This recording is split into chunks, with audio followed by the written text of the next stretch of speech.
Welcome to the Japanese Tea Gardens, right here in San Antonio, a verdant oasis of history, art, and nature tucked into the heart of our city.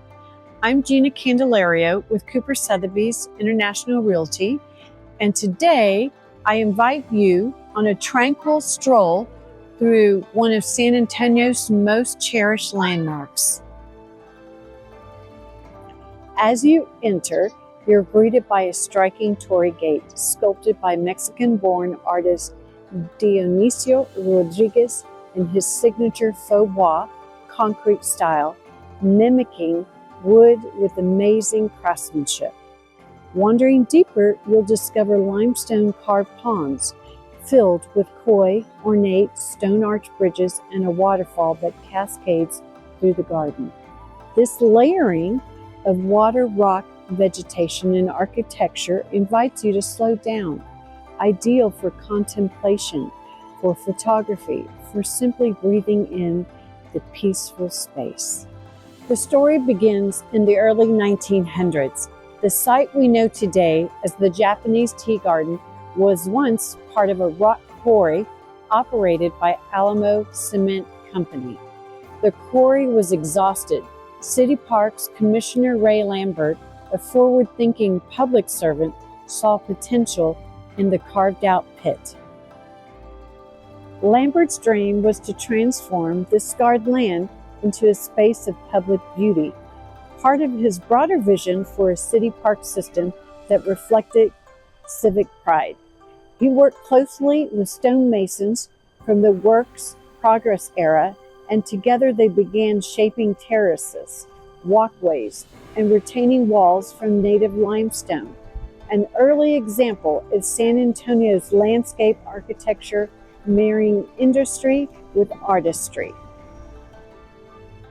In 1919, Lambert invited Kiyomizu Jingu, a Japanese-American artist, tea merchant, and landscaper, to live on the grounds and care for the garden. Jingu and his wife, Miyoshi, accepted moving their family into a modest stone cottage at the garden's edge. Under their stewardship, their quarry was reborn. They introduced bamboo groves, koi ponds, lily pads, and a stone arch bridge, symbols of harmony and continuity. That peace did not last. When World War II erupted, anti-Japanese sentiments swept the United States. Despite the Jingu's family deep ties to San Antonio, they were forced to leave their home and business in 1942. In an attempt to shield the city from backlash, officials renamed the site the Chinese Tea Garden, even installing a stone sign at the entrance under that name. It was a painful moment of cultural erasure, one that echoed the prejudice and fear that gripped much of the nation. The garden fell into neglect into following decades. The ponds dried, structures weathered, and the historical truth faded behind the new name. It wasn't until 1984, more than 40 years later, that the city of San Antonio officially restored the garden's original name.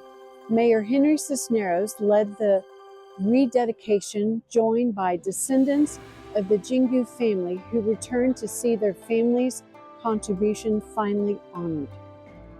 The 2000s brought another transformation. The San Antonio Park Foundation and local donors launched a full restoration, rebuilding the waterfall system, repairing the stonework, and replanting the gardens with native flora. The project completed in 2008, returning the space to its original glory, a seamless blend of Japanese design and Texas aura. Today, the garden stands not just as a park, but as a story of resilience, of a city willing to confront its history, and of a family whose work endures a century later. It's a reminder that public spaces are never just physical.